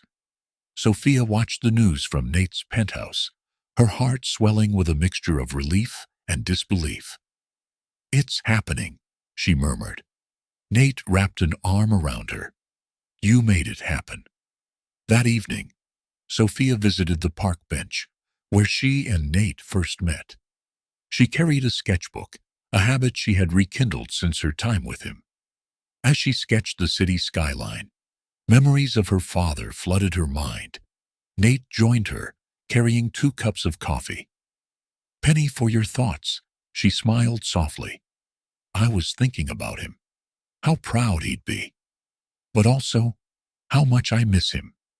Nate placed a comforting hand on hers. "He'd be prouder of you than you can imagine." They sat in silence, the hum of the city around them, their journey far from over, but their resolve stronger than ever.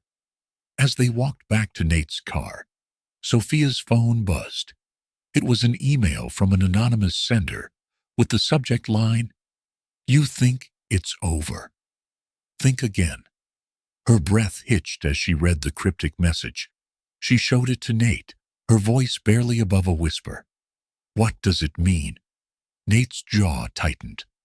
"It means we're not done fighting." The aftermath of the press conference rippled across the city like an earthquake. News outlets buzzed with the story of corruption and betrayal, with Gregory Mason at its center. Social media platforms were ablaze with commentary, public opinion swinging sharply in Sophia's favor. Sophia sat in Nate's kitchen, her fingers wrapped around a steaming cup of tea.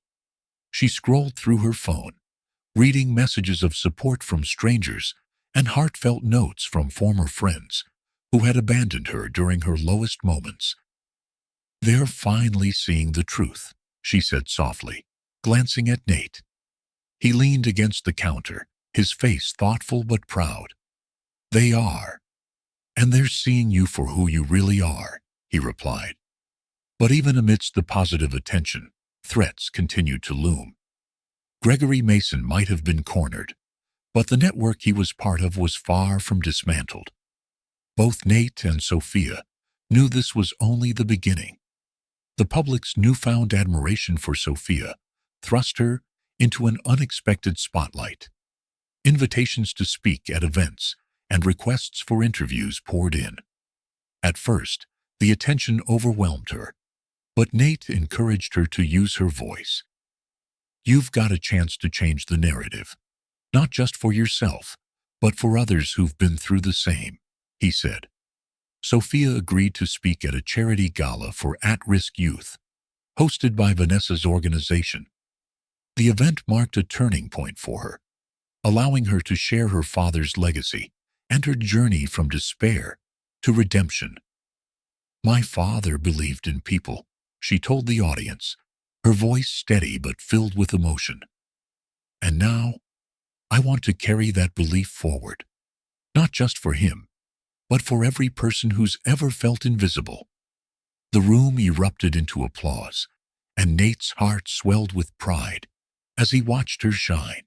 Determined to honor her father's memory, Sophia began working with Nate to launch a new initiative, the Carter Foundation for Integrity and Opportunity. The foundation aimed to provide resources for underprivileged artists, small business owners, and families affected by corporate greed.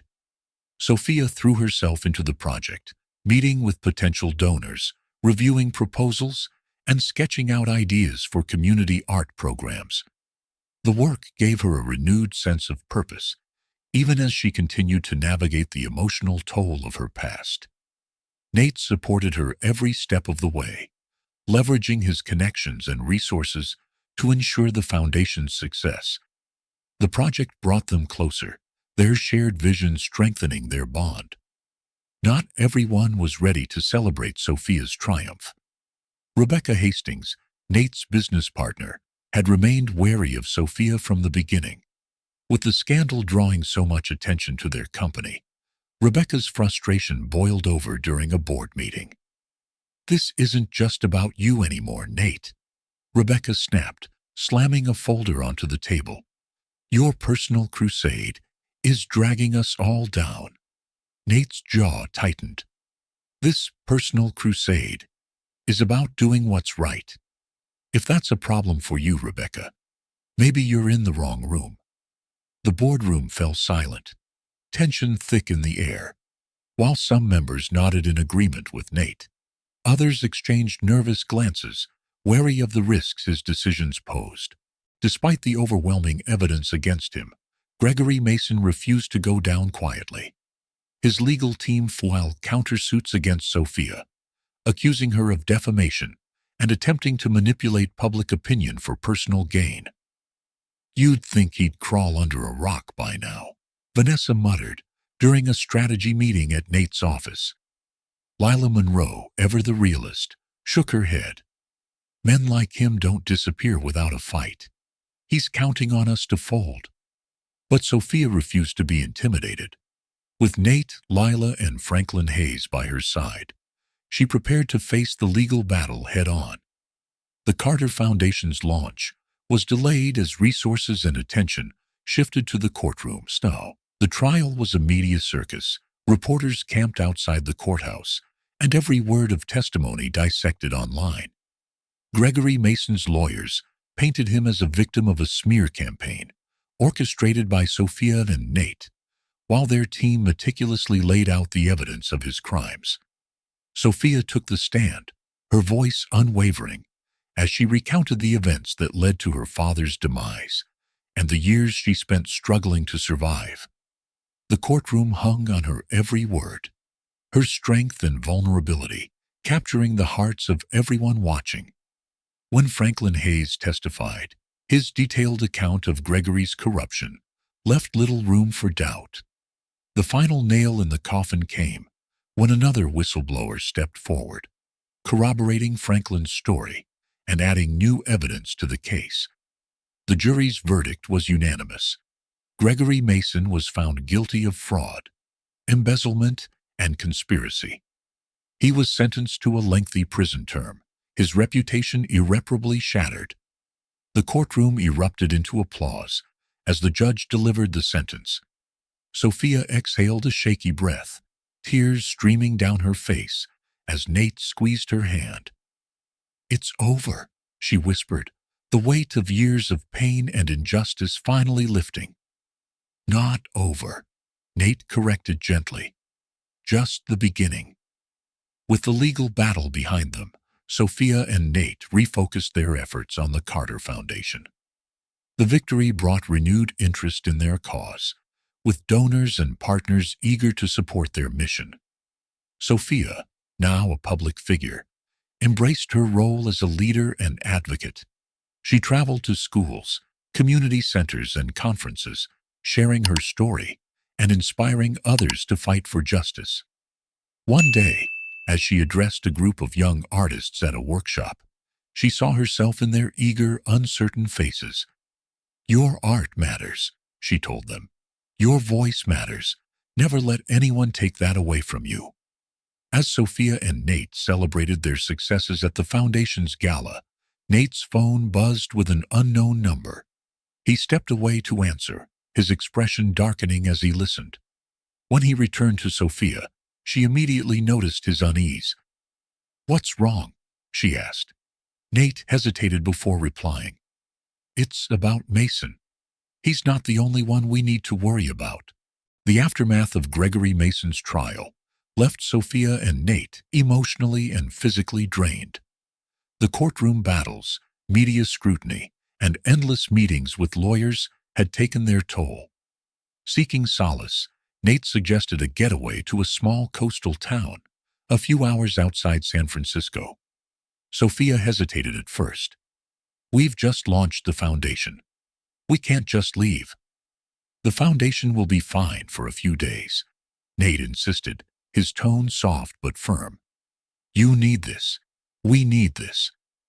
Reluctantly, Sophia agreed, and a few days later, they found themselves driving along the Pacific Coast Highway, the ocean stretching endlessly beside them. For the first time in weeks, Sophia felt her shoulders relax as the salty breeze swept through the car. They arrived at a quaint seaside inn, tucked away in a quiet cove. The place was unassuming, yet charming, with weathered wooden shingles and colorful flowers blooming along the path. Their room overlooked the ocean, and the rhythmic sound of waves provided a soothing backdrop. The first evening, they sat on the beach, a bonfire crackling between them. The stars were vivid, unclouded by the city lights. "It's been a while since we had a moment like this," Nate said, his voice low, almost tentative. Sophia glanced at him, her face illuminated by the firelight. Feels like we've been running non-stop since the day we met. He chuckled. True, but I wouldn't trade any of it. Not if it meant not meeting you. Her eyes softened, but before she could respond, he reached into his pocket and pulled out a small, weathered sketch. It was one of her earliest drawings, the one he had picked up from the park bench during their first few days of knowing each other. You kept this? She asked, her voice barely a whisper. It was the first glimpse I had of who you really are, he replied.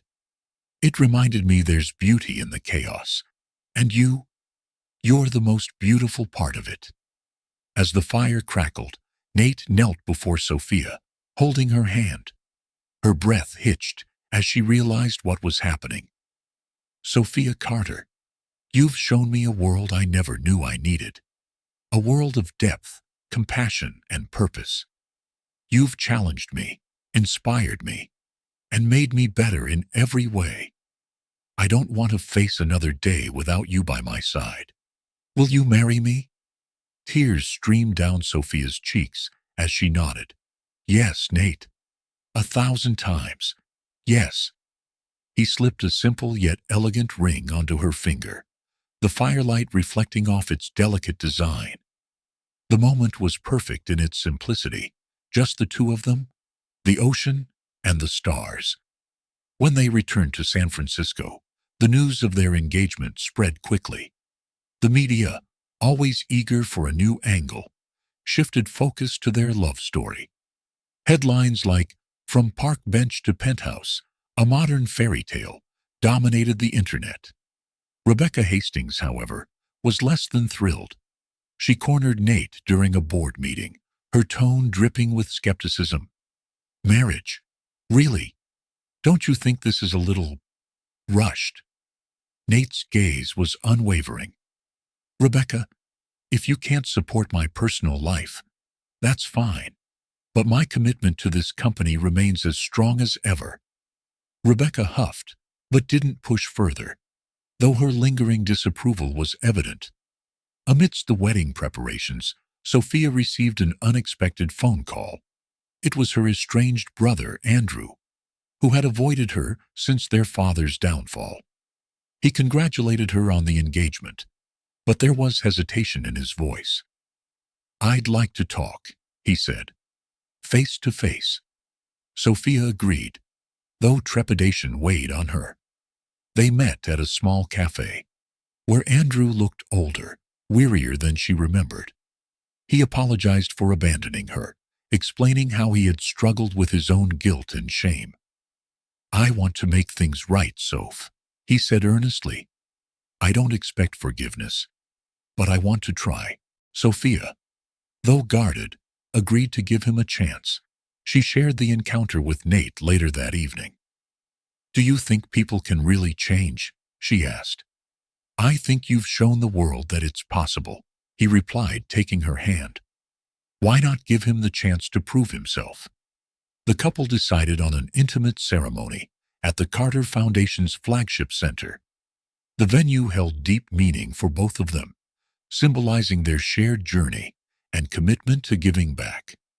Vanessa, ever the organized friend, took charge of the planning. The foundation staff, many of whom had become like family, pitched in eagerly.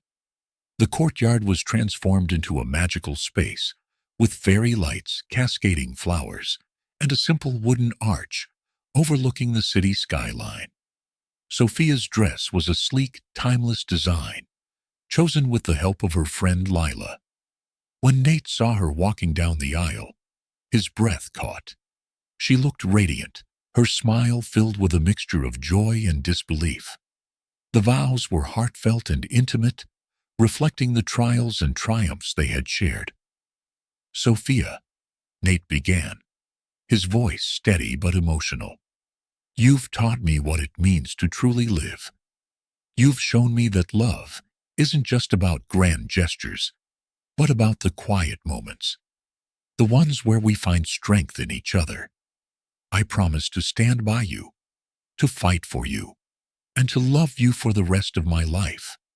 Sophia's voice trembled as she spoke her vows. "Nate, you found me when I was lost. You believed in me when I couldn't believe in myself. With you, and I found not just love, but a sense of purpose. I promise to build a life with you, one filled with hope, kindness, and endless possibility." The moment they kissed, the crowd erupted in applause, the air filled with love and celebration. The reception was a joyous affair, filled with laughter, dancing, and heartfelt toasts. Vanessa and Franklin shared anecdotes about the couple's journey, their speeches both humorous and touching. "You know," Franklin joked, "I never thought I'd see the day when a tech mogul and a street artist would not only take down corruption, but also fall madly in love. It's the plot of a movie I'd actually pay to see." The night ended with Nate and Sophia sharing a quiet moment on the rooftop, overlooking the city. The twinkling lights mirrored the stars they had gazed at during their engagement. "This is just the beginning," Nate said, wrapping an arm around her. Sophia smiled, her heart full. "And I can't wait to see where we go from here." As they watched the city below, Nate's phone buzzed with an urgent message from Jamie Carter, the cybersecurity expert who had helped uncover Gregory's crimes. "Nate, we need to talk. Something's come up." Nate glanced at Sophia, his brow furrowing slightly. "Looks like the next chapter's already starting." The morning after the wedding, Nate sat at the kitchen table, staring at the message from Jamie Carter. He had intended to brush it off until after the honeymoon, but the phrasing, urgent and dangerous, made him reconsider. Sophia noticed his furrowed brow. "What's wrong?" she asked, pouring herself a cup of coffee. "Jamie found something," Nate said cautiously. "I don't know the details yet, but it sounds serious." Sophia set her cup down. "If it's about Gregory or the people behind him, we need to know."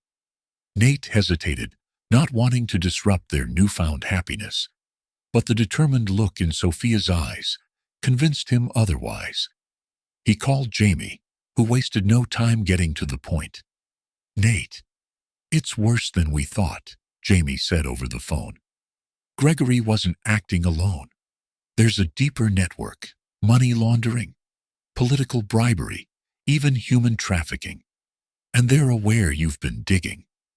Sophia listened in on the call, her face growing paler with every revelation. When Nate hung up, she took a deep breath. "I want to help," she said firmly.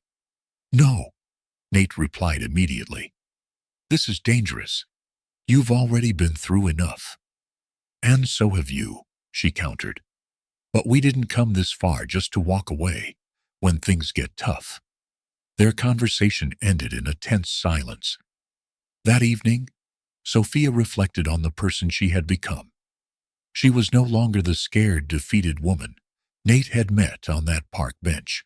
She had a voice, and she intended to use it. The next day, Nate and Sophia met with Jamie and Lila Monroe, the private investigator. They laid out the findings, encrypted emails, offshore accounts, and evidence linking Gregory's associates to high-profile figures. "We can't do this alone," Lila said.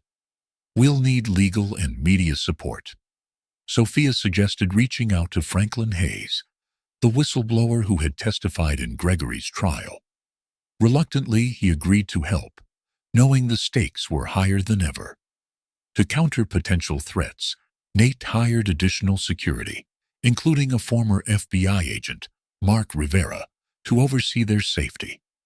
As the team worked tirelessly, Sophia immersed herself in the details, determined to understand the web of corruption. One night, she stumbled across a set of encrypted files Jamie hadn't yet decoded. "Jamie," she called out. "What about these?" Jamie frowned. "Those are tough. The encryption's military grade." Sophia's mind raced. What if we use Gregory's laptop? It might have the decryption keys. Jamie's eyes lit up. That could work, but it's risky. If they catch wind of us accessing it, then we'll be ready, Nate interjected. We're not backing down now. The more they uncovered, the more dangerous the situation became. Sophia and Nate received anonymous threats, cryptic messages, slashed tires, even a brick thrown through their window, with a note reading, "Stop digging or else." Sophia's resolve only strengthened. "They're scared," she said, "which means we're getting close." Despite her bravery, Nate couldn't shake his worry. "If anything happens to you," he began one night, his voice thick with emotion. Sophia placed a hand on his. "Nothing will happen. Not as long as we stand together." The team finally cracked the encryption, revealing a list of names, prominent business leaders, politicians, and even law enforcement officials complicit in the network. The files also included correspondence indicating plans to silence Nate and Sophia permanently. Mark Rivera confirmed their fears. "Your targets now. We need to move quickly before they act." Nate and Sophia decided to hold a press conference to expose the findings. Despite warnings from their team, they knew it was the only way to ensure accountability. The morning of the conference, tension was palpable. Reporters packed the room, their cameras ready. Nate stepped up to the podium first. "Good morning," he began, his voice steady despite the gravity of the moment. "Today, we're here to shine a light on a network of corruption that has gone unchecked for far too long." He detailed the findings, providing evidence to back every claim. When he finished, he turned to Sophia, who stepped forward. "I was silent for years, afraid of what speaking out might bring," she said, her voice firm, yet emotional. "But I've learned that silence only empowers injustice. Today, we take a stand, not just for ourselves, but for every victim this network has harmed." The conference sent shockwaves through the city and beyond. Social media exploded with support for Nate and Sophia, while the implicated figures scrambled to deny the allegations. Within hours, federal agencies announced investigations, and several key players were arrested. However, the fight wasn't over. That evening, Jamie received an alert. A significant sum of money had been transferred out of the country by an unidentified account. "They're trying to disappear," Jamie said. "We have to act fast." Using the data they had gathered, the team pinpointed the location of the operations leader, a shadowy figure known only as Mr. Black. Against Rivera's advice, Nate insisted on confronting him directly. "You don't have to do this," Sophia said, fear evident in her eyes. "Yes, I do," Nate replied. "For us. For everything we fought for." Rivera, Lila, and a team of agents accompanied Nate to the remote warehouse. The confrontation was tense, with Black's men heavily armed. However, a well-coordinated raid led to Black's capture and the recovery of crucial evidence. With the network dismantled, Sophia and Nate could finally breathe. The victory was bittersweet, though, as they reflected on the cost of their journey. In the weeks that followed, they focused on rebuilding both their lives and their mission. Sophia expanded the Carter Foundation to include a program for whistleblowers, ensuring that others would have the support she and Franklin had lacked. One evening, as they walked hand in hand through Union Square, Sophia stopped at the park bench where they had first met. "Do you remember?" she asked, her voice soft. Nate smiled. "How could I forget? That was the day my life changed." Sophia leaned into him, her heart full. "And mine." As they stood there, a sense of peace settled over them. The battles they had fought had forged an unbreakable bond. Together, they had turned pain into purpose, proving that even in the darkest moments, hope could shine through. The chapter closed with a quiet moment of reflection, setting the stage for the legacy they were determined to build together.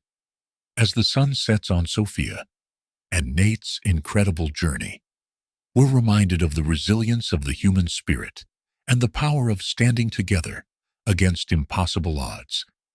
Their story isn't just about redemption.